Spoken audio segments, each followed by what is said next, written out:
Hello and welcome everyone to my Let's Play, well, actually, more like a Let's Look at Tomb Raider statistics. This is Algaris115 speaking. Now, if you, just like me, kind of missed the whole final statistics screen at the end of the game, I think you're gonna find the following video interesting, because here we're gonna basically explore how many pickups, kills, and secrets there were in the entirety of the game. So it's basically just kind of, let's summarize and look at all the stuff that's been in the first Tomb Raider. Now, to start off with, let's explore how many pickups there were in Tomb Raider 1. Well, there were actually 356 different pickups in Tomb Raider 1, and 61 of these were small medipacks, 60 were large medipacks, and throughout the entire journey, we basically used 12 small health packs and 2 large health packs. Apologies, I know they're called medipacks, but I just prefer to call them health packs. Anyway, this means we refilled Lara's health bar fully 8 times during the entirety of the journey. I guess it could be worse. Anyway, it gets a bit more complicated than that, purely because I'm gonna explain to you a certain mechanic that happens in the background when you find a new weapon or a weapon that you already own. Whenever you pick up, let's say, a shotgun that you do not yet own, you get awarded not only the weapon, but it also comes preloaded with 1 ammunition pickup. So in case of shotguns, it's 1 box of shotgun shells, that means 2 shotgun shells. However, when we picked up the shotgun for the second time, we were awarded no extra ammunition because we already owned the weapon. So we only got registered an extra pickup, but really got absolutely nothing. As for the third time, when we picked up the shotgun the third time, that was a special situation because, as you recall, in Natla's Mines, we lost all our weapons. So once again, the game thought, well, this is a new weapon for us. So when we picked it up the third time, we got awarded 2 shotgun shells, just like during the very first time. So basically, all in all, by picking up shotguns, we also received 4 shotgun shells. Now, we also found 46 boxes of shotgun shells throughout the entirety of our journey, which means that there are 96 shotgun shells to be found in the entire game, out of which we used 89. I'd say we put that shotgun to a great use. Now, so this is the case with all weapons when it comes to picking up new or already owned weapons. So let's move on to magnums. We found 3 pairs of magnums, those lovely pistols, and for picking these up, we were awarded overall 100 magnum shots. We also found 61 pairs of magnum clips, which means that overall there is 3,150 magnum bullets in the entire game, out of which we used 1,971. So not as much as shotgun, but we still put them to good use. And as for Uzis, we only found 2 pairs of Uzis in the game. One you can see in the secret invisible platform over there, which awarded us with 200 Uzi bullets. And we also found 79 pairs of Uzi clips in the entire game. That's just an insane amount, especially later on in the Atlantis. They were everywhere. So overall, that leads us to 8,100 Uzi bullets in the entire game. There is no way to just use all that up. And I mean, we put them to some serious use, and we only used 3,316 bullets. So yeah, it's plenty of pray and spray to go around, really. Now, as for the pistols, we really picked them up only once, because we had to recover them in Natla's Mines after they were brutally taken away from us, somehow. I'm not really even sure. Oh yeah, the lunchbox, yeah. Cold King Kane basically took Lara's backpack and removed the pistols. And basically, because there is really no ammunition for the pistols, and the game does not keep a track of how many shots were fired, how many shots we actually hit our target with, which is something that Tomb Raider 2 and 3 do, I can't really tell you how many shots we fired using the pistols unless I somehow remember each instance we fired, which is not in my capacity. So, sorry about that, but hopefully I'll be able to tell you this in the next few games. As for the key items, now there were basically several very different key items. My very favorite one is the pyramid key over there, but yeah, that includes all the rusty keys, silver keys, gold keys. We found also stuff like the pieces of Skion, Golden Idol, etc. The list goes on. So overall 40 key items that I think are, pretty much all of them are unmissable in the entire game, unless you sort of ignore circuit breakers in Nettle's mines and just finish a level without picking up your weapons really, which you can do.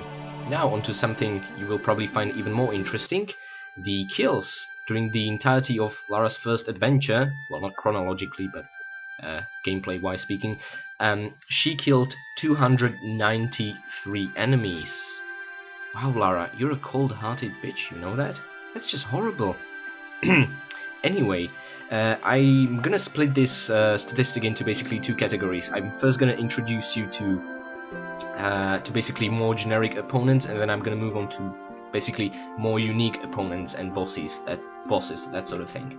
So first of all, let's go for the small cute and cuddly animals that Lara killed.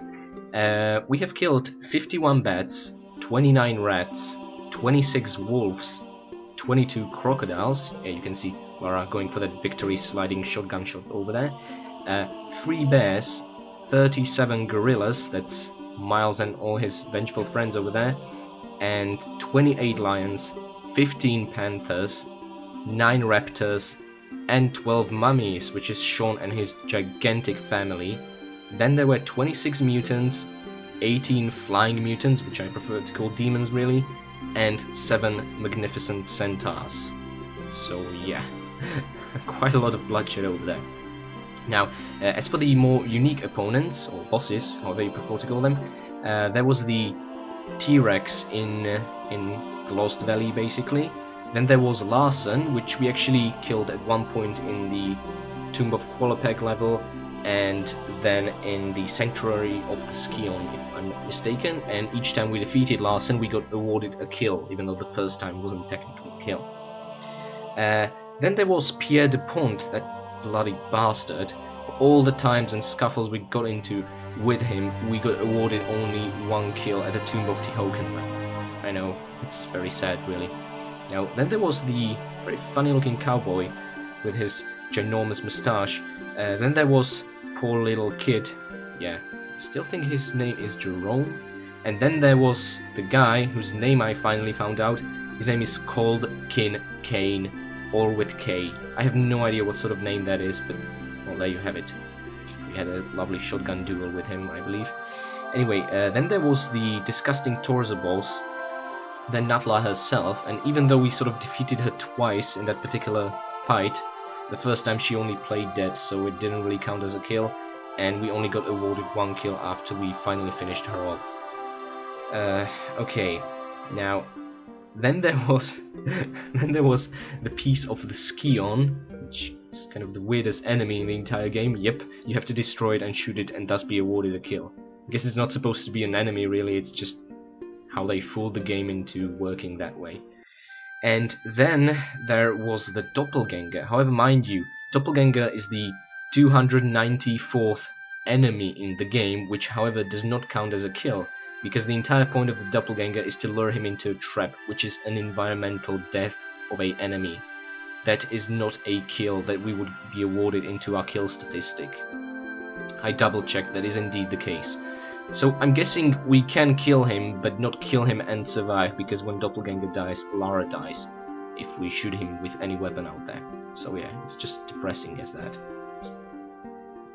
Now on to something that doesn't necessarily require killing defenseless animals.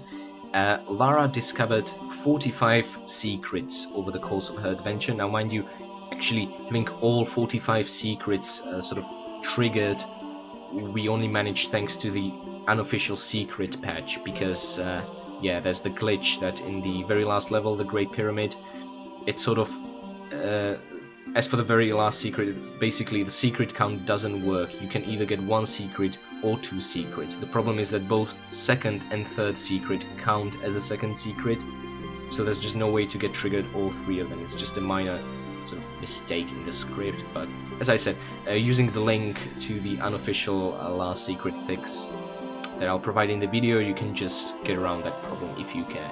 And if you're a PS1 player, I'm afraid there is nothing you can do. The glitch is just there and it's infuriating. I know, you have my sympathies. Now, 14 of these secrets were found in Peru. That's poor Pablo over there. I'm gonna miss the guy. Then 15 were found in Greece. All started with St. Francis Folly. Oh my god. 7 were found in Egypt, and 9 in the Lost Island, remnant of Atlantis. Now that brings us to the end of this short video. I'd just like to clarify one thing. At the very end of the Great Pyramid level, when we were making that final victory slide down, I said I'm really looking forward to see you guys in Tomb Raider 2. That is true, but not just yet. I was so excited at the thought of doing the Let's Play of my very favorite Tomb Raider that I forgot that we still have some unfinished business to take care of. Yep, that's right, I'm gonna play through Shadow of the Cat and the unfinished business levels from the Tomb Raider 1 Gold Edition before I'm gonna move on forward. So hopefully you guys have fun watching me tackle those insanely large and extremely difficult levels. Who knows how infuriated I will be playing them. And yeah, I also intend to make another statistics videos for unfinished business, and in the future even for Tomb Raider 2. So if you guys found this video interesting, or even useful in some way, I'm be really happy to hear about that in the comment section, and I'll see you guys next time. Lara will be back.